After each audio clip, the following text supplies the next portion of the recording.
Hey everybody, welcome once again to the Wrestling Inc. podcast. I'm Glenn Rubenstein, joined as always by Giri, and today we're going to talk about SmackDown Live for January 3rd, 2017. Also going to cover the early news about who's going to go into the WWE Hall of Fame this year, and we'll touch upon the results from New Japan. So, Raj, how's it going, man? Good to see you. Good. Yeah, good to see you too. Yeah, so SmackDown Live last night. What did you think of the episode? I thought it was great. Yeah, to kick the year off, man. Yeah, I mean, I always feel like SmackDown has an advantage over Raw for being 2 hours compared to 3, but it's not just that. It's just a better show. And it's weird because Vince has his hands on both shows, but SmackDown is just so much better than Raw right now. Yeah. I mean, it's really amazing just how that 2 hours flies by, whereas with Raw, man, does it drag. But yeah, I was impressed last night. You know, we had had a title change that was pretty significant. We had a contract signing. We had some interesting twists and turns along the way. So that being said, let's just dive into the show and talk about what happened. We opened with The Miz and Dean Ambrose, setting the stage for what was going to come later that night, the Intercontinental Championship. And with this storyline, you know, I think it's interesting how they've developed this just out of a segment with The Miz and Renee Young. And now it's just really, I think, developed nicely. I mean, what did you think of this just kicking off the show last night? I thought it was. I thought, I think this is already better than any feud on Raw. Mm-hmm. I thought it was good. I'm trying to remember exactly what happened in that opening promo, but I like that it built to a match later in the night that wasn't necessarily a main event feud. It's a upper mid card feud, but I feel like Miz has really elevated that Intercontinental title, which sounds strange to hear, but to where Dean Ambrose winning that belt doesn't seem like such a step down for him as it would have, 6 months, 5 months ago if it was from someone else. No, I think, I know on Wrestling Inc., talked about who had the best year last year, and AJ Styles, without a doubt, I mean, had the best year in the WWE, but I think The Miz, strong runner-up. I mean, if you look at it in the sense that no injury the entire year, especially from WrestleMania onward, just the way that he ascended really and built his character and really took this new turn. I mean, you could argue, sure, Finn Balor, but he got taken out by injury. Seth Rollins taken out by injury. I mean, The Miz had a very consistent year last year, and I think he's certainly in the top 3 wrestlers from the WWE. Absolutely. Yeah, so I mean, it's great how they just gave it a sense of stakes. I mean, The Miz came out, started to cut his promo, and called out Maurice. He got Dean Ambrose, which set the main event for later in the evening. Talk about just what a difference a couple weeks makes. Baron Corbin versus Dolph Ziggler. We were talking about this when they were going to be in the three-way match with AJ Styles. Like, oh man, we've seen that before. But it's amazing after that triple threat that happened last week, how last night's match, it felt fresh. It felt anticipated. And I thought that it was really interesting giving Corbin the win and then setting up that turn with Ziggler. I don't know, was this teasing a heel turn? I mean, will it stick? I mean, what are your thoughts on that with him attacking Kalisto after and the way that they're setting up Ziggler going forward? I think a heel turn for Ziggler is long overdue, like years overdue. Yeah. I would have much rather had them do it when he was feuding with Ambrose. I think it would have added a lot more to that feud. I think it's great that they're doing it. I think him attacking Kalisto kind of shows where he's still going to be positioned, and then fighting with Apollo Crews backstage. He's not going to be a main event heel, at least not now. I don't, we'll see how it goes. But, I feel like they're lacking a lot of depth at the top. So I'd like to see Ziggler turn heel and attack someone, higher up. But like a Kurt Hawkins, perhaps. Or yeah, that's the problem is there's not many people higher up to put in that spot. I mean, yeah. So I thought it was it's way overdue. I think it's the right move. I just don't know if. And Ziggler versus Apollo Crews, if that's the way they're going, because they had the backstage brawl, or Kalisto, those are going to be fun matches. I just like to see him higher up on the card. I think it's really interesting, especially we'll talk about this in a few minutes. I mean, but Corbin's reappearance later, I mean, it's amazing to me that they're just, putting him, elevating him really at this point after him sort of middling for so much of his career post WrestleMania, that he's, getting once again. He's going to be up against John Cena next week. I mean, that's, shows some confidence in him. I'm obviously not going to win, but they keep putting him in this picture. Well, I mean, they have to. I mean, they Yeah. have to push some guys to the top because it's just been kind of stale. Until Cena came back, it's just been, they've had to throw Ellsworth in there because they didn't really have much else to go on because they've been doing AJ Styles versus Dean Ambrose for so long. So, I mean, it's the right move. I mean, Baron Corbin, I don't think he's ready yet, but sometimes you got to throw these guys into the fire and see how they'll do. Yeah. So we went from that to an interesting match. We had Becky Lynch versus La Luchadora after Ziggler's backstage little mini face-off with Apollo Crews there. So I'm sure you had this on the site. So was it Deonna Purrazzo that's in the La Luchadora mask? Yeah. Now, we don't know. Obviously, that might not be the reveal. Right. It could end up being, my money originally was on Mickie James if she's going to SmackDown, indeed. Yeah, I think that would be the bigger surprise for sure and a bigger payoff. Deonna Purrazzo, I don't know how much of the main roster knows her. So, I definitely think Mickie James would be the right move. And I agree. That's where I think the reveal ultimately will be. Yeah. What did you think of last night of the little twist? I knew shenanigans were going to ensue when she went into the ring, but having Alexa Bliss come out in that outfit also, I think maybe in misdirection, they'll have almost everyone on the roster, every female wear that luchador outfit at some point. Yeah, they've done this gimmick a lot of times in the past, but it's been long enough that it feels different. And the fact that they're doing it in a women's program feels different. So I was entertained by it. I thought it was, a good way to keep the storyline going without doing the usual booking that they do with the women, with them just beating each other every other week, Yeah. Yeah, no, I thought it was cute. I think it could definitely overstay its welcome if they don't find some way to make it dynamic. I like the little twist at the end. But that's what I really feel like. I mean, until they get Mickie James on the roster, I just don't think we're going to have that much of an interesting main title picture for the women. I feel like Alexa and Becky, I don't know. I mean, it's not that it's running its course necessarily. It's just that I feel like Alexa, it just doesn't quite suit her still having the belt. I mean, maybe part of it is the fact that belt looks humongous on her. But you know what I mean? Like stature wise, I don't know. I think she's getting there, but I don't think it's quite there yet. I think Mickie versus Becky could definitely be something. I agree, but at the same time, they need to push some new women on SmackDown. So I'm not against it. But yeah, I think Mickie will add a lot because Alexa versus Becky, it's entertaining and stuff, but it doesn't feel as important as like when you watch Charlotte and Sasha Banks. Yeah. It feels way lower on the card.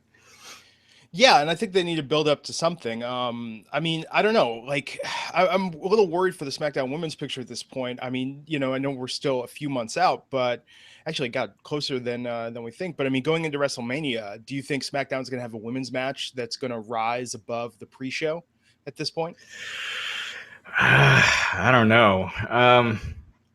The problem with what happens with WrestleMania time is they want to get so many people on the card that they just throw all these multi-person matches together. Like last year they had, so many great wrestlers, like with Kevin Owens and gosh, who else was in that Intercontinental title 6-person ladder match? Zack Ryder, Sami Zayn. Yeah, Sami Zayn. So Owens versus Sami Zayn would have been a much stronger one-on-one match than doing this, multi-person. But they want to get everyone on the card, so that's what they do. So I could see them doing that with the SmackDown Women's title, where they have a 6-way, for the belt. Yeah, I think if they don't develop it, that's what's going to end up happening, or a rematch of Survivor Series and just do what they did last year of like a 10 women, 5-on-5 tag match or something. But no, that'll definitely be interesting to see how it plays out. Have you heard when Mickie James might debut? I mean, all I saw was January. I'm guessing after the Royal Rumble. Usually the big debuts, unless they're happening at, for the Rumble, they'll hold it off until the show after. But I could see either the Rumble or the night after. So speaking of the Rumble, last night we did have the contract signing for John Cena versus AJ Styles. This to me felt like a little bit of a replay. I mean, just of, them doing the dueling promos, right? Of John Cena, like, I have every opportunity in the world, but I love being here. And AJ Styles sort of being, got one foot out the door. Yeah, it wasn't anything new, but I thought they delivered it well. I think Yeah. Cena adds a lot. I think he adds so much being back on SmackDown. Like, it Mhm. just feels like SmackDown, I feel like, has been the better show week in, week out over Raw, but doesn't feel as important as Raw does. And I think that's just years and years of WWE treating Raw as the A show.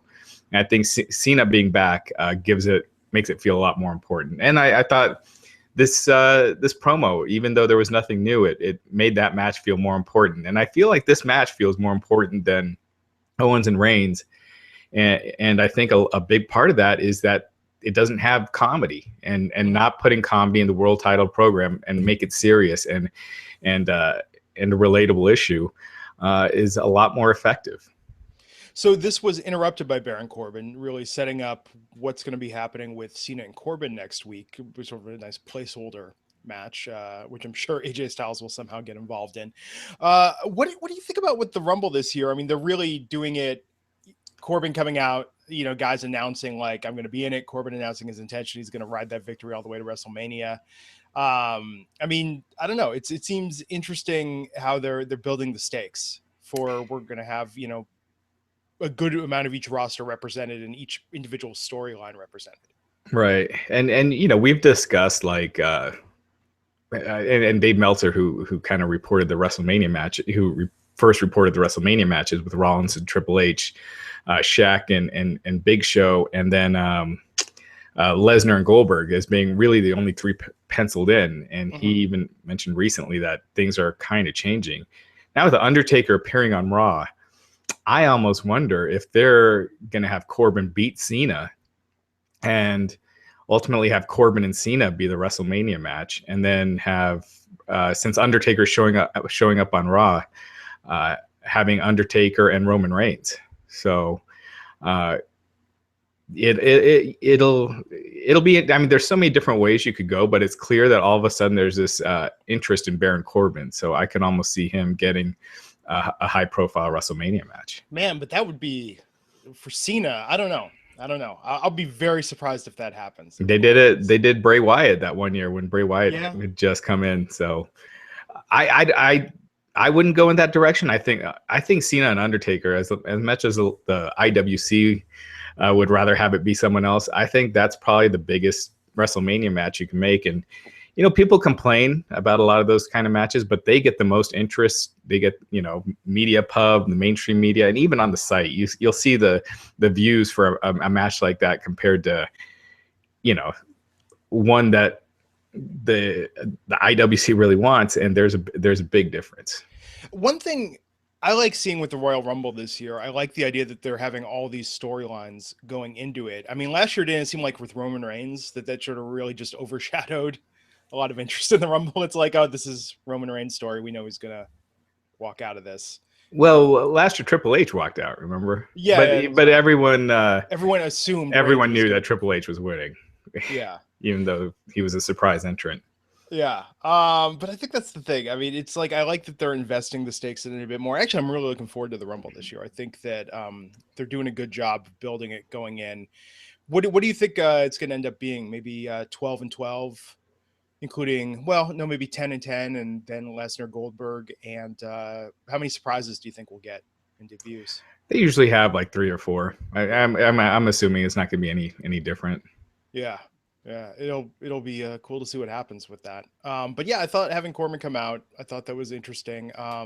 Went from that to Maurice and Renee Young backstage. Renee Young getting smacked by Maurice. That was Man, that was a hard smack.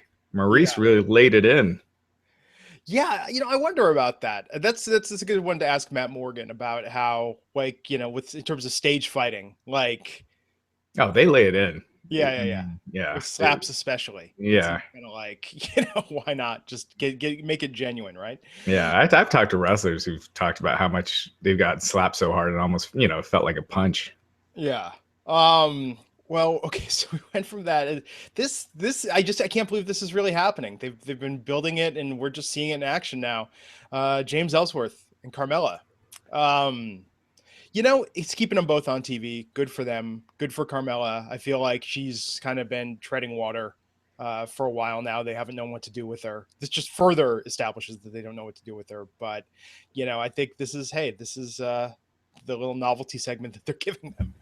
Hey, at least they don't just forget, just Yeah. take them off TV, which happens a lot, where when you come out of a feud on the losing end, they don't really know what to do with you. So you're just off TV for the next, 3 months. Oh, yeah. So, somewhere yeah, backstage, again. Kurt Hawkins is just like crying just into his hands, just going like, why can't they find something for me? Right. Yeah.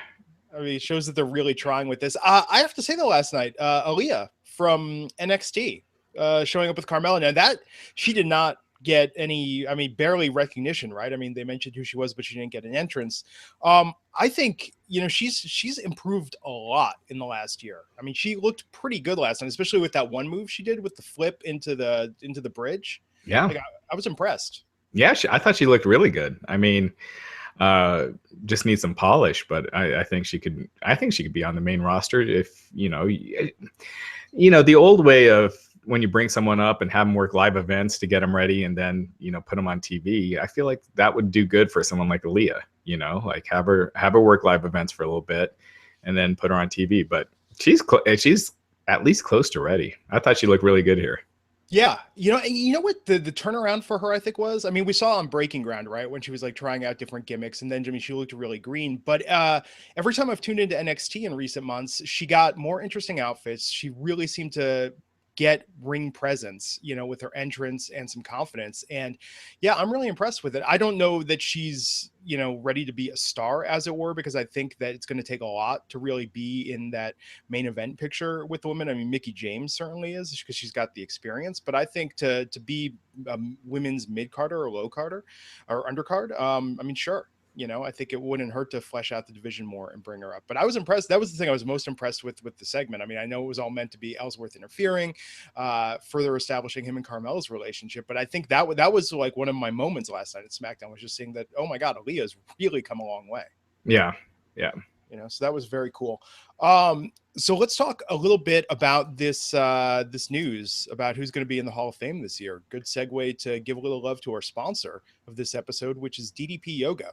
Now, you guys have heard us talk about it. DDP Yoga, DDPY, changed countless lives. You see how Jake Roberts, Scott Hall, Chris Jericho, Mick Foley, Goldust, these guys look fantastic.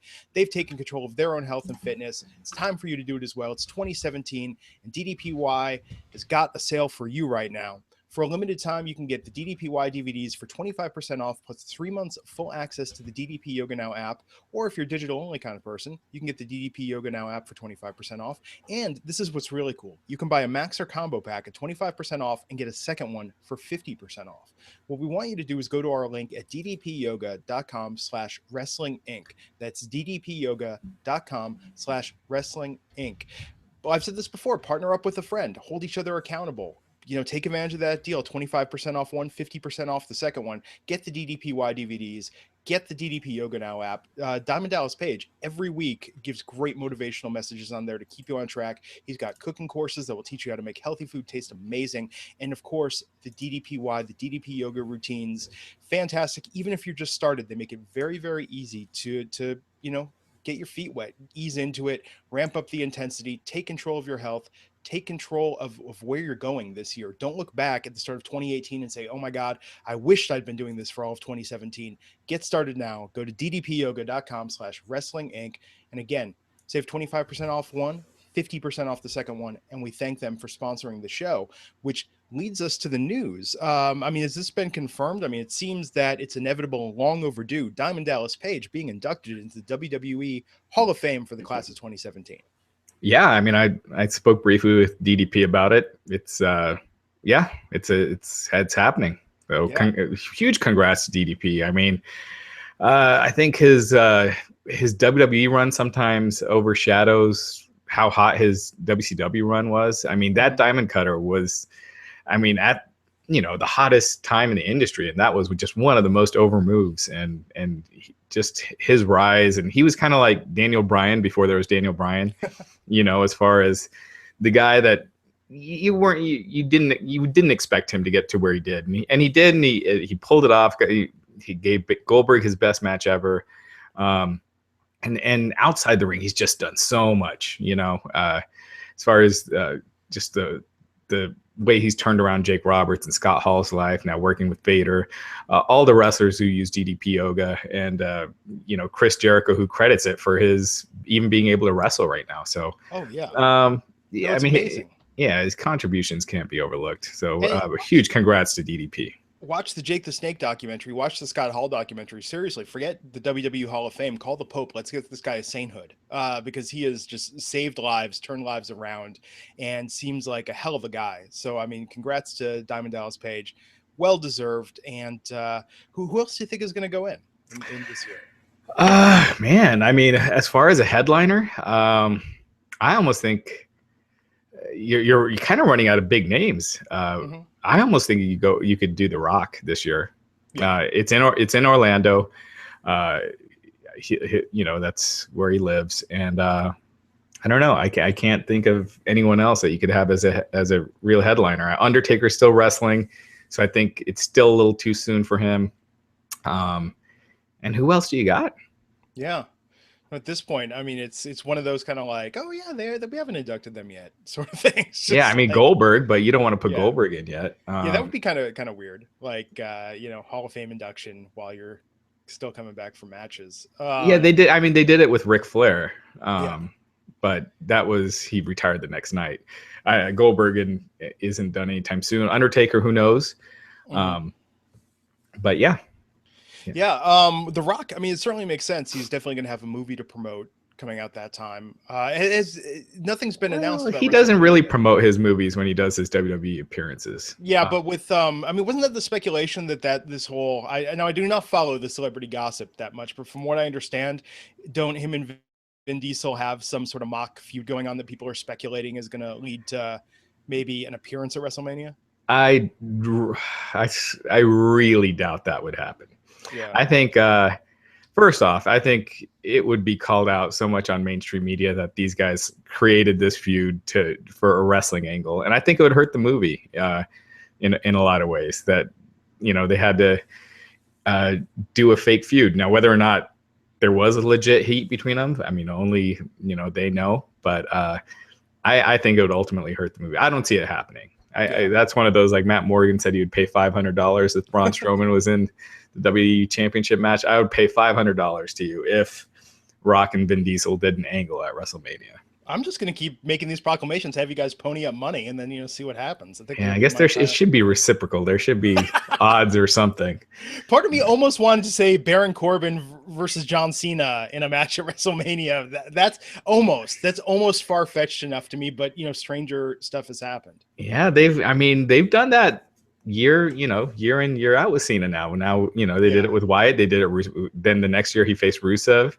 They kind of throw him these young guys and, hoping that they get the rub, which usually doesn't happen necessarily. But I don't know. I still think Cena versus Taker is the way to go. Well, Fast and Furious 8 opens April 14th, so certainly in the build-up to it, it would make sense to have The Rock doing something. I know he doesn't normally promote his projects, but this one I think might be a little different. I mean, obviously that series has just, gotten stronger and stronger, but with, Paul Walker no longer being a part of it due to his untimely demise, I think there might be a little more pressure to make sure that this one performs as well.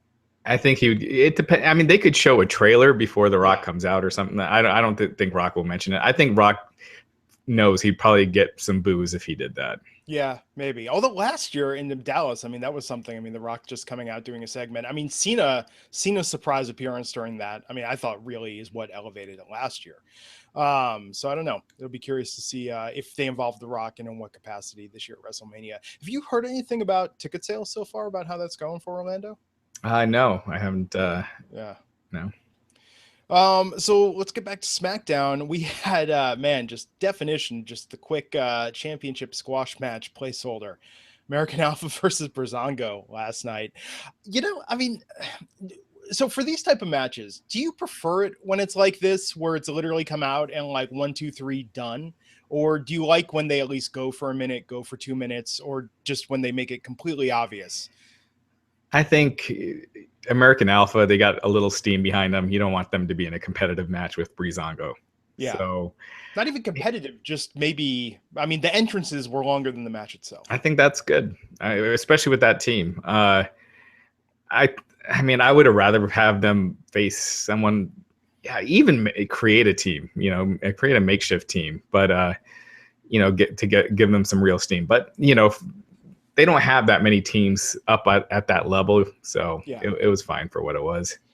Yeah, although Breezango, I mean, we've talked about this before. Breezango is capable, I mean, of putting on a good match. I mean, those guys are talented, so I think that they could actually do something legit with American Alpha if they wanted to go there. Their gimmick is way too opening match, Yeah. So with that, no one's going to take them seriously. So unless they, reinvented themselves, they're kind of stuck at that level. Yes, doing the fashion police gimmick, which I don't even remember the genesis of that. I mean, and I've seen every SmackDown Live of the new era, but was that like a web video or something where Yeah, they they were went doing those from? backstage segments where Tyler Breeze couldn't find Fandango, and Oh, I remember. yeah, Yeah, I guess that's where it evolved into. it's not worth giving more time than that. Yeah. So this went immediately into a Wyatt family promo. Randy Orton telling them to run. We're gonna have a rematch. I guess is that next week? The Wyatts versus American Alpha. Yeah, that's next week. And Miz was saying, I'm I'm sorry. curious if when the whole Wyatt family Randy Orton thing happened, a lot of people, myself included, thought it was eventually going to lead to Randy Orton turning on the Wyatts, keeping that feud going. Like this was just, kind of what they did with Daniel Bryan when he was, Daniel Wyatt or whatever. Yeah. So I got to wonder if this Orton Wyatt family thing is going to continue for a while, or if this is leading to a Wyatt family Randy Orton feud, and Orton versus Wyatt at Mania. Randy's starting to seem a little more comfortable with the Wyatt stuff. I mean, it seems like last night he looked like he was, having a little fun, at least there. It's not seeming as awkward as it did initially. Maybe that's just because Randy's, not shaving as much and just sort of enjoying getting to, I guess next to the Wyatts, you don't really have to put in a lot of effort to keep, upkeep and styling and whatnot. You can be the handsome one with very little effort. Oh, Orton in all his interviews, he's been saying how much fun he's been having and how reinvigorated he's been working with the Wyatts. So if he's enjoying it, Randy has always said that he prefers being a heel, and he when he was a heel last time, when he was with Triple H and Stephanie McMahon, he just got stale quick. Even though I've always felt like he's better as a heel, but in this reincarnation, I feel like he's a lot more interesting. So I'd like to see him stay with the Wyatts, but I could easily see it being just a swerve. Well, it'll be I'm curious next week if how much they're gonna develop that. I mean, I don't think they take the belts off American Alpha at this point. That just completely would make them irrelevant, I think, to have it change so fast. So I'm sure hijinks will ensue. Let's talk about Nikki Bella and Natalya, that segment in the ring. Normally I don't care as much for these type of things where it's just we're going to get out there and get in each other's face, but man, they really pushed some buttons last night. They felt like they took this made it a little nastier than what we've seen in a lot of these women's segments. They just come across too catty in this feud. Natalya, I think she's great in the ring. I think she's a great baby face, but as a heel, she comes across as it just doesn't come across as that believable. And the stuff they're arguing about, I don't know. It just came across as catty as opposed to like a sports feud. You know what I mean? Paige bringing up Charlotte's dead brother, or some of the other angles they've had with this. I mean, you're right. It was a little sort of Total Divas personified in the ring. Right. But yeah, I enjoyed, what was it? Insinuating that Nikki Bella traded some sort of sexual favors to get a positive tweet from Bret Hart, and she's going to die old and alone. Yeah. So it definitely kicked up the drama. Yeah. I mean, I don't know. I'm assuming, to me, this feels like, where do you think this builds to? I mean, pre-show match at the Rumble? I don't think they put Nikki Bella in the pre-show just because opening match, maybe. Yeah, probably opening match. Yeah. So let's talk about the real main event last night, which was Dean Ambrose versus The Miz for the IC title. Dean Ambrose reclaiming that title for his second time holding the IC championship. And I have to say, this was a really solid match. I don't think I enjoyed it a lot. I probably enjoyed the Ziggler Miz match at what was it, No Mercy, a little more than this. You know, Oh, some yeah. of the matches they did that were a little more I don't know. I felt like they had more time to prepare. With this, it felt sort of like a greatest hits of both wrestlers out there doing their thing. It also seemed like the fans weren't expecting a title change, so they weren't as into it as they probably would have been if they felt like there was a good chance of it happening. But I thought the match was really good, and it kind of surprised me. You know, like when they announced it, I remember thinking, like, I think that it would be the right move to have Ambrose win here, just because Miz has already beaten Ambrose. Ambrose has kind of lost a lot of his last major matches, so to give him some steam, and it puts a twist in this feud and can keep it going. But I didn't think they were going to do it for just because they did, you know, the title change last week. So I didn't think they were going to do another one this week, but they did. And yeah, I thought it was good. I thought it was the right move. And like I said earlier, like the Miz did enough with the Intercontinental title that this didn't feel like a big step down for Ambrose. Well, and that's the thing. I feel like they invested a lot in Dean last year, right? I mean, Dean got a lot of opportunities, got a lot of face time. They put him up there, and I think that it didn't work having him as the main champion, as the face of the company. I just don't think that suits him as a performer. You know, all that extra stuff that's involved. But the IC title, I mean, that seems more his speed. Yeah, I think he could be a top guy as well with the right. Like if he was a heel, I could see him and more of an edgy heel, not like doing comedy. I could see him fitting at that top level a lot more. I just felt like this backstage stuff he was doing just wasn't helping his cause. It just didn't make him seem like the top guy. But you know, I think, like I said, I think this. Yeah, I agree with you. Like for where he is now, I think this is the right move, and I think it helps the Intercontinental title, and yeah, I think it was good. So what do you think of this idea that like the Miz can't win a match without Maurice there? I mean, she got ejected last night. That sort of, you know, made this all possible. I mean, do you think that's sort of the viable character trait for how they've been booking him? I'd like to see them give Miz a little more credibility and have him win more matches on his own. But it doesn't bother me. I think it's, you know, I don't think it hurts him that much.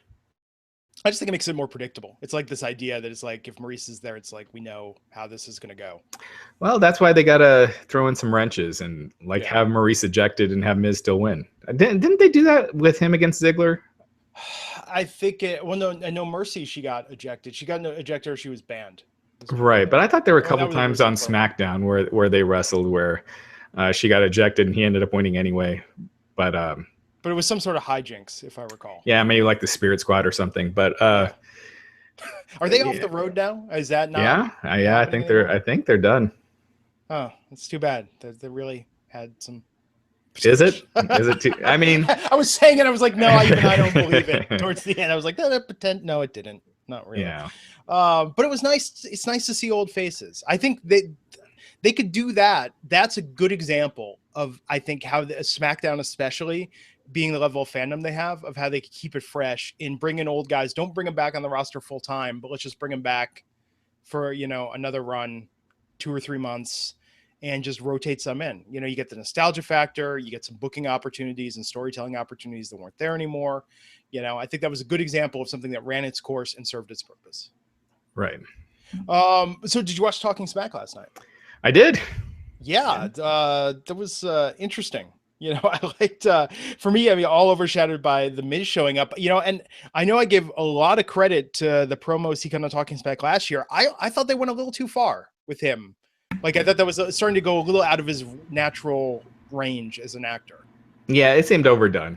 It seemed like they were trying to replicate what he did last time, and it didn't come across as real. Yeah. But the point was made. I still thought it's better than a lot of the promos that most of the roster cuts. Oh, it was better than watching 5 minutes with Baron Corbin again. Why do they? I mean, that to me, in addition, we're talking about, you know, with this other, I mean, it's like they keep letting Baron Corbin come on Talking Smack, and that guy is not a gifted improviser. No, and apparently neither is Carmella. I thought. Yeah. She was clearly not quick on her feet with those questions about Ellsworth. So, Baron Corbin is someone that would benefit greatly with someone like a Paul Heyman or a mouthpiece that would do his talking for him. Because whenever he talks, I think it just brings him down a notch. Yeah. So Daniel Bryan, is he trying to get just cut from TV at this point? What was the comment last night? So we had 2 weeks ago where he talked about fisting in his intro to Talking Smack. And then last night, I can't remember what it was, but it was another thing where it was like, he just really does not care at this point. Well, there were a couple things last night. He insinuated that Carmella was with Ellsworth because he was big. Oh, that was it. Yes. But then, he also talked about part-timers at WrestleMania. And, he was absolutely right with what he was saying as far as both sides, as far as management wanting the biggest marquee matches, but also the performers who go in, and he mentioned Dean Ambrose specifically, who are main eventing every live event, making all the shows, and then they get stuck low on the card at Mania. I think he makes the show so interesting, and I think without him, like the week the Miz hosted, it's not even close to what it usually is. So I don't think he's trying to get fired. I think that's just how he is. He tries to be as honest as he can with while trying to continue the storylines. And I love it. I think that's because when you see Raw talk or whatever after a pay-per-view, I feel like those shows just suck. It's just like adding time. Whereas Talking Smack, it's actually usually pretty interesting. Well, and it's something you said for the hosts. I mean, like Booker T and Charlie Caruso. Yeah, I mean, Renee Young and Daniel Bryan are great, but I still think even if you had Charlie Caruso and Daniel Bryan, it wouldn't be as good, even close, but it would still be entertaining just with Bryan's answers. Actually, I would love to see it with Charlie Caruso because I don't think she would know how to react to a lot of Daniel Bryan's answers. Like, I think Renee is polished, Renee is great. I mean, Renee is fantastic. Yeah. Yeah. So that Talking Smack once again, required viewing, but Daniel, even with James Ellsworth bringing in his like Jimmy Dream, indie wrestling persona. Like, I just love the Daniel, it's just fantastic to watch somebody who just does not care if he gets punished, fired. He knows that what are they going to do? Let him sit at home and collect a check. Yeah. But so speaking of that, though, of him sort of pushing it there, did you watch Bring It to the Table on Monday night? No, not yet. I do want to see it, though. So what I'm curious about, I just read a little bit of it, but it seems like where we're seeing more and more this accepted idea that if you're on the network, it doesn't have to be all rah, rah, go, go. Everything the WWE and Vince McMahon does is magic, because they were talking about like Hulk Hogan coming back. They were talking about should Raw be 2 hours instead of 3? I mean, talking about things that you wouldn't necessarily assume an endorsed product would be discussing. That's true. But the answers were still towing the company line. Like no one's saying that Raw being 3 hours is a big mistake, even though the numbers show it every year. JBL defending it being 3 hours. But like I bet you if Daniel Bryan was on there, he would have said like, yeah, it's too long, it's too much, and it would be a lot more effective at 2 hours. Well, I love that part of JBL's defense was like, oh no, we make a lot of money off those rights for the third hour. Right. Well, it's like, well, add another hour to SmackDown if it's all about the rights. And I bet if USA offered it, they probably would. So I'm sure the average fan is sitting there every week going like, this third hour really drags, but they are making a lot of money off of it. So good for them. Oh, look at 205 Live. You just feel the energy drop after SmackDown ends and 205 Live starts. And it's too bad because 205 Live is a good show. It's just where it's positioned. People are just done. And I feel like it hurts Talking Smack too. Cause definitely. After that, then to go back and talk about SmackDown, which happened an hour earlier. It just seems like such a easy move to move 205 Live to before SmackDown. Yeah. I mean, I could see if also from a production point of view, maybe where some of the talent wanted a little bit of a break. I mean, I know we had a couple weeks where like AJ Styles or John Cena, I mean, they were literally running to the Talking Smack set right after SmackDown went off the air. Yeah, but that's because they did a long dark segment. Yeah. Just don't do the dark segments. And they haven't been doing the dark segments like on Raw lately. Mm-hmm. And I mean, there's easy ways around that. Yeah. So yeah, all in all, what did you think of sort of final thought on the first SmackDown of the new year? That was great. Yeah. I thought it was excellent. Yeah, and so let's talk a bit about what happened last night with New Japan. New Japan, yeah. I still I'm gonna watch it today. With two young daughters, it can be tough. But lots of title changes, lots of title matches. Um, all the reviews have been great for the show, so I'm excited about catching it. Let's see, what was the big one? Let's see, the big matches. Well, obviously, Okada retaining the IWGP Heavyweight Championship, defeating Kenny Omega. I think a lot of people expected a title change there. Tetsuya Naito defeating Tanahashi, and Adam Cole regaining the Ring of Honor World Championship. Now, Kyle O'Reilly's contract has been working without Ring of Honor. I mean, with Ring of Honor without a contract, I think since the beginning of the new year. So like the last week. So I think this is probably a good indication that he's probably on his way out. Young Bucks lost the junior tag team championships. So a lot of stuff. Cody Rhodes won his New Japan debut. So sorry for just going over the results. Wish we had more, but we'll catch it and talk about it.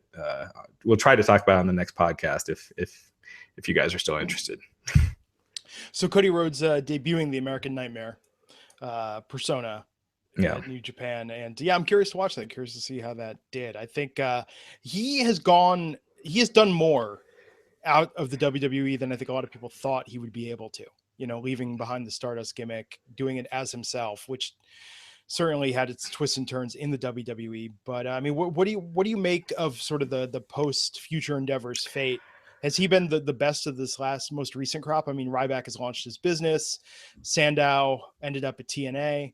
I mean, I think Cody probably the best of the 2016 future endeavors so far.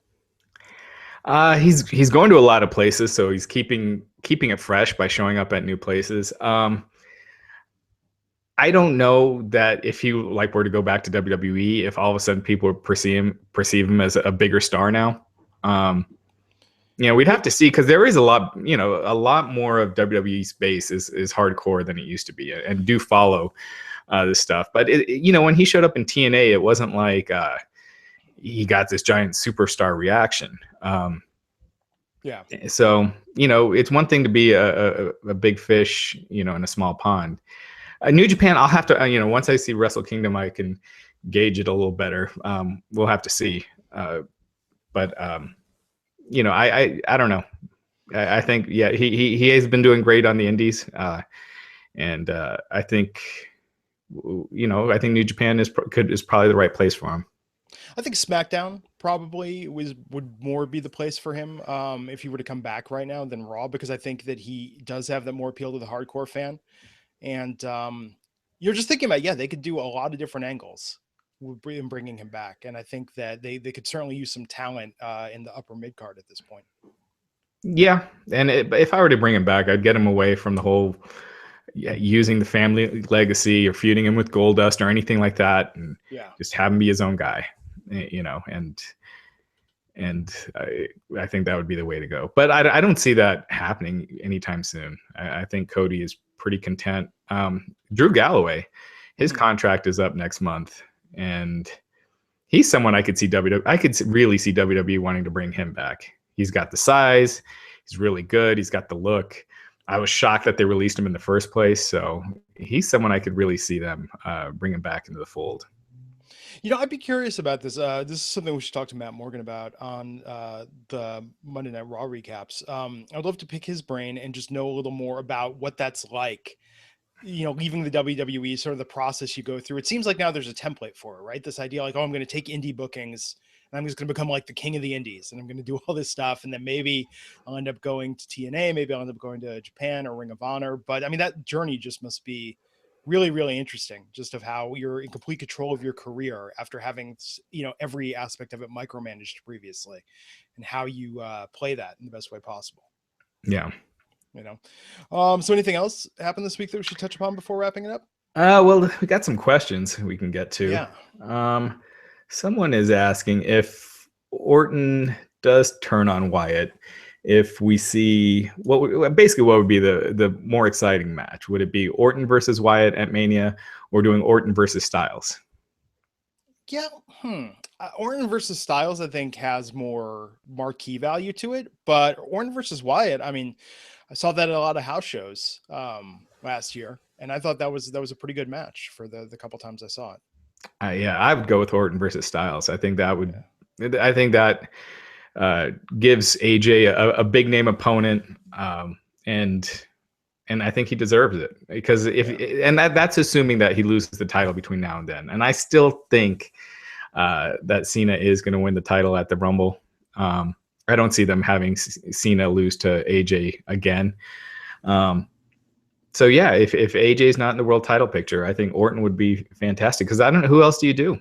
You know? Yeah, and that's the thing. I think Orton versus Styles, they haven't done that since Orton's been back. No, they've never done it. They've never wrestled. That's the last thing they got of those guys, the guys in that caliber on SmackDown. Yeah.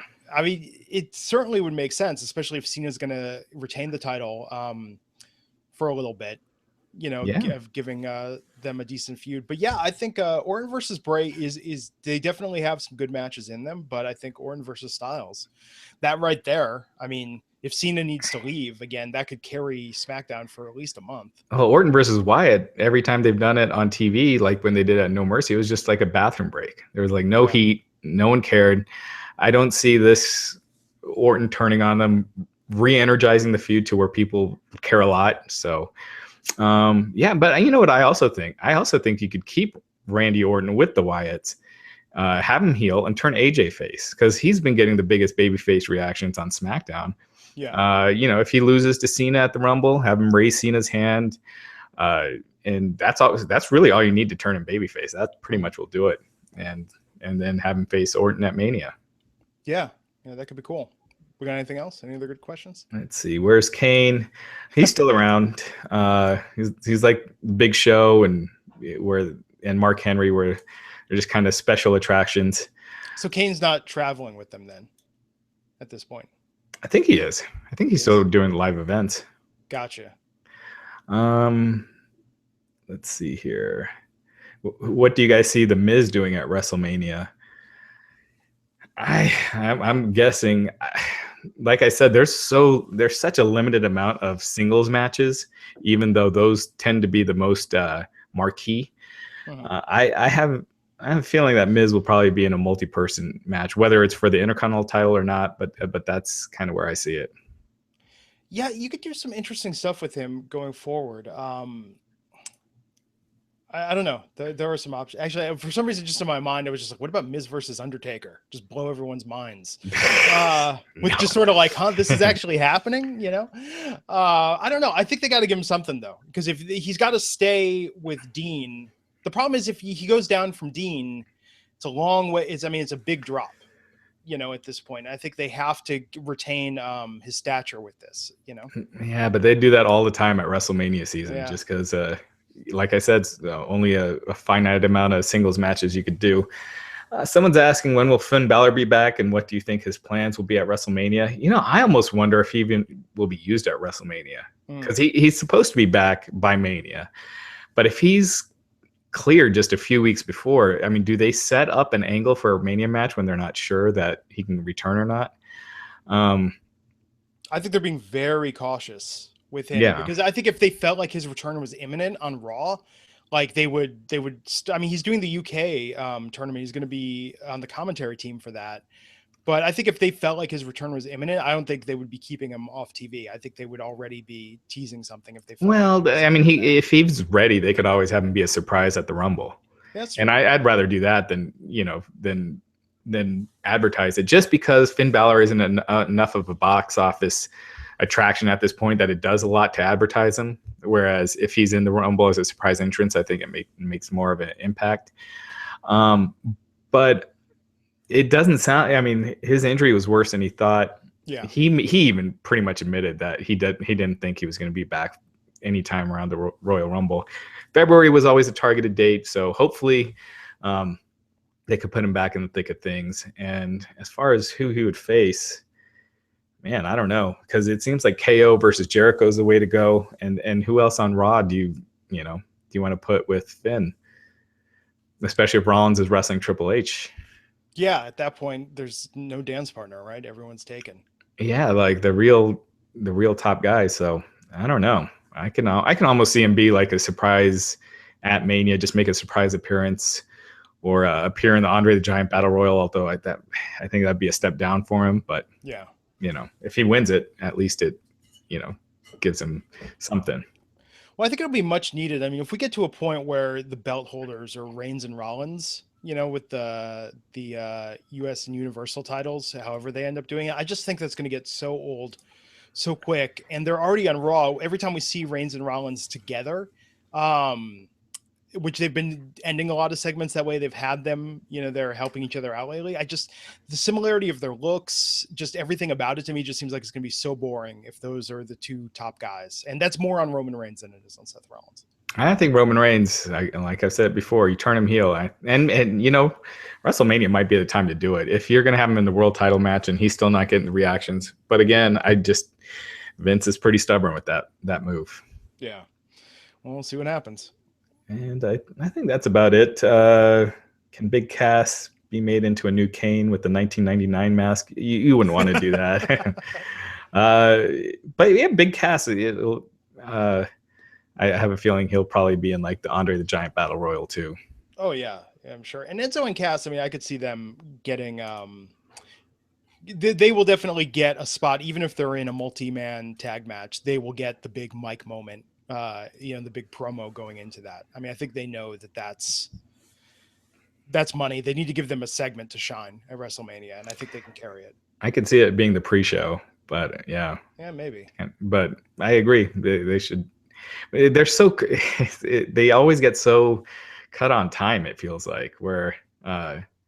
Well, it depends, I guess, what they have in mind as far as any big names. If they're going to bring back a Steve Austin for a segment or The Rock, and how much time those guys get, because that's really what cuts into the other stuff. Yeah, it'll be telling what the last match is. I felt like in Dallas, Reigns versus Triple H, a lot of people left during that. A lot of people. No, I didn't think so at all. Well, as someone who left during that, I was surprised how many other people were also. Oh, really? Because where I was sitting, because I was on the floor and I didn't see anyone leaving. Yeah. Well, dude, if you're on the floor at WrestleMania and you spent floor money at WrestleMania, I'm staying till the janitor's coming out, till the last promo reel goes. I know what those floor seats went to, but up where I was in like the 200s and 300s, it was crowded. I had to wait 15 minutes for an Uber. Still with 30 minutes left to go on the show. So I don't know. So I think. Did you get stuck in that line at the beginning of the show? Oh, yes, I did. But I was at one of the better entrances, so I did make it in for the pre-show, but we were in line for like 2 hours watching security, trying to figure out what in the hell they were doing. Yeah, that was bizarre. Yeah, it is. But I think I think that they kind of know, when we were talking about this the other night, in terms of like how they book things with the last match that isn't necessarily what should be the main event. And I think they know that there's a certain amount of people that, dude, it's like when you're into 6 hours of wrestling with the pre-show and WrestleMania, like if you're watching at home, if you're there, you're going to get fatigued. And unless you have something that's going to keep butts in seats and eyes glued through that last hour, that's where people are going to start tuning out if it's not an amazing money match. And I don't think Reigns versus Triple H was that. I don't think so either. I think Cena versus Taker would be. I think there'd be enough interest in that it would be. I think Goldberg and Lesnar would be. And I guess the other possible championship matches, SmackDown, that would be Cena versus Taker if they went that direction. Raw, I don't see them ending the show with Reigns if he's the champ. Well, and so speaking of which, what do you make of Undertaker coming back to Raw this week after last month? I mean, or 6 weeks ago in the build-up to Survivor Series. I mean, we had him on SmackDown showing that was sort of his home, and now boom, him and Shawn Michaels are going to be on Raw Monday night. Yeah, well, Shawn Michaels, he's you would think he's going to be doing something at the Rumble. He's got that movie to promote, the WWE Studios. He's got that movie. I bet he'll be doing more of that, and I'm sure he'll announce whether it's a special referee or something minor he'll be doing at the Royal Rumble. I mean, he won't be wrestling. I'm pretty sure of that. But So yeah, I think it's just the thing with Shawn Michaels' appearances on Raw over the last like 8 years is it's usually not much. You know, like he'll be a part of a panel to discuss who's going to win a match or something like that. As for Taker, it is weird that he's going to be on Raw, but you know, WWE when it comes to WrestleMania season, they don't really care. So it doesn't necessarily mean that Taker is going to be facing a Raw guy or starting a feud with a Raw guy. Although was my first thought when I heard last week that Taker was going to be on there, is that they probably changed plans and they're going to go with Taker and maybe and really who on Raw do you see? And there's really two names that pop out, and it's Braun Strowman and Roman Reigns. Yeah. Yeah, so limited options. I'll be curious to see how they use them. But hey, Michaels and Taker, that's at least going to eat up, what, half an hour of Raw's 3 hours? So that's a welcome return. Yeah, I mean, it'll be. I think next week WWE really starts kicking into high gear, so it'll be a fun time. And you're seeing it confirmed now that WrestleMania next year will be in New Orleans? Yeah, that's confirmed. Cool. So that we're going to have that announcement next week. Cool, man. So we'll be back here Monday night, right after Raw ends on the East Coast. Myself, Raj, and Matt Morgan. In the meantime, if you like the show, subscribe on iTunes, subscribe on YouTube, leave us a comment or a rating. And Raj, anything you want to plug? Just real quick, someone mentioned they think Shawn might warn Seth Rollins about Triple H. I could totally see it being something in that direction, like Shawn saying he's going to have Triple H show up at the Rumble to answer Rollins or something like that. So at least he'd be being used to further a storyline. It's interesting how much they're keeping Triple H off TV. No, he doesn't. They don't want him to. First, they don't want him to be on the low-rated shows, and the rating goes up after football season ends. So I think, I called it when they started it that we're probably not going to see Triple H till after football season. Yeah. So, and here we go. Yeah, maybe he'll come out with HBK there, have a DX reunion. Because Maybe. you know that gimmick just ages better and better the older they get. Cool, man. So yeah, so we'll be back here Monday night. Until next time, everyone, I'm Glenn Rubenstein. See you back here on the Wrestling Inc. podcast.